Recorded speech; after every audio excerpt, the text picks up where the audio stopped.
cái muda namo tu chana I toy dan hi ket ete hela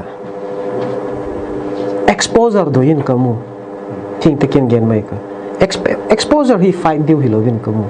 exposure kam competition na kamu hi chu itin sep dan hi eu society su khen khat hin platform do yo platform up chu ki expose no men ki expose sa pata chu na hung semo ngai lut na pa se pohem competition besi sa se pohem ka confuse ei chu